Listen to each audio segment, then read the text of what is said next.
on vient de procéder devant tous nos camarades à l'incinération de la loi cadre. Il faut rappeler que cette loi cadre-là a été conçue, élaborée de façon unilatérale par le ministre de l'Enseignement supérieur, Mary Teuw Niane, et cela a été voté en catimini par 35 députés. Ça veut dire qu'il y a un député seulement sur 5 qui ont voté cette loi-là. Normalement, la loi sur la liberté et franchise universelle dit que toute décision de portée pédagogique et scientifique prise par l'État doit être soumise aux instances. Donc cette loi n'est jamais passée dans aucune instance d'université. Et voilà que des députés qui ne connaissent absolument rien de l'université sont allés la voter en catimini. Donc le CES s'insurge contre cette méthodologie de réforme. Juste pour dire que le CES n'est pas contre les réformes, le CES est pour les réformes. Déjà en mars 2011, le CES a signé un protocole d'accord avec l'État pour que les textes soient réformés, puisqu'il y avait un vide juridique dans beaucoup de textes. En cela, il devait y avoir des ateliers qui devaient réfléchir les textes et ensuite les transmettre aux universités.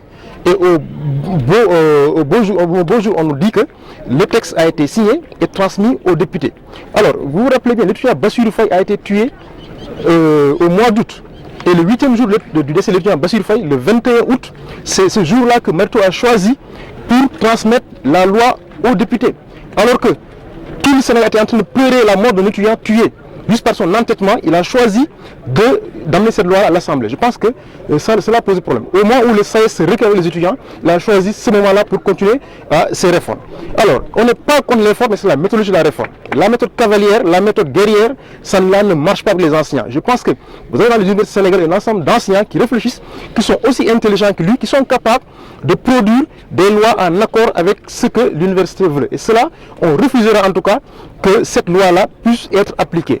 Là, on ne comprend absolument rien. De la même façon que le peuple s'est battu pour que le 23 juin, la loi injuste ne passe pas, on est dans ces conditions-là. Et on va le faire.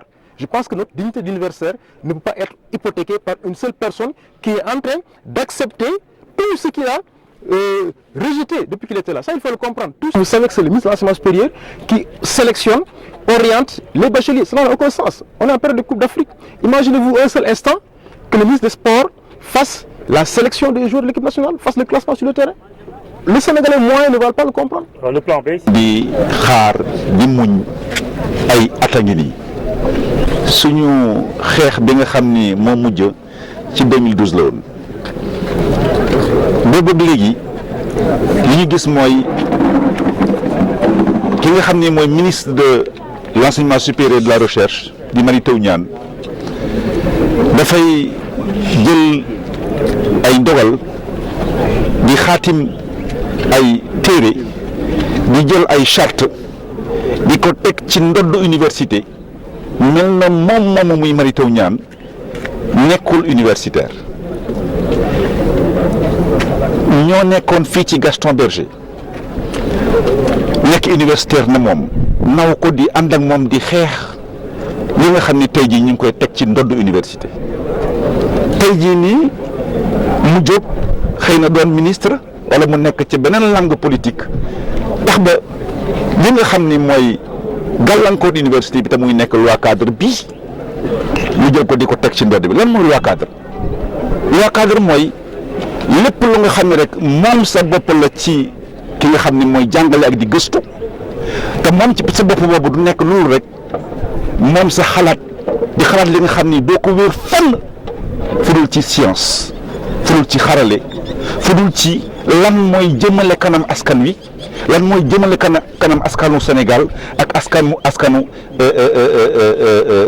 adduna bi yëpp nangu foqati li nga xam ni mooy tànn ndongo yi nga xam ne dañu war a ñëw jàng ci fii ci université bi ñun jàngalekat yi li tubaab di wax pédagogue yaakaar nañ ni moom la ñun ñoo mën a xam xale bi nga xam ni dafa am baccalauréat am bëgg ñëw dugg ci université bi ñun ñooy xool xale boobu lan la am ci li nga xam ne jàng na ko ba ci baccalauréat lan la am ci li nga xam ni moo koy dimbali ba buñ koy yóbboo ci benn faculté wala ci UFR lan moo fa nekk est-ce que dafa nekk li nga xam ne ay xam-xam la yu lalu ci mbirum kàllaama est-ce que dafa nekk ay xam-xam yi nga xam ni dafa lalu ci mbirum yoon mu ñuy wax droit est-ce que dafa nekk ci xam-xam bi nga xam ni dafa lalu ci yeneen yi nga xam ni moom la ñuy jàngale fi ci université bi daaw te gis nga neexul ci 10 heures ci fukki waxtu ci suba dañu toog daje ni li nga xam ne mooy loi cadre boobu nga xam ne dafa war a gàllankoor université dañu ko jël taal ko taal nañu ko nag taal nañ ko pour lan pour wane ni fi mu nekk nii le SAES syndicat autonome de l'enseignement supérieur dogu na taxaw na déposé na préavis le 15 janvier bi passé le 15 février bii di ñëw la ñuy am weer fii ak loolu dañuy dem ay débrayage lu ko mel na tey jii nii les 13 et 14 dañuy am débrayage bi nga xam ne nag buñ demee nag ba le 15 boobu jot ci la xeex bu mag bi di door.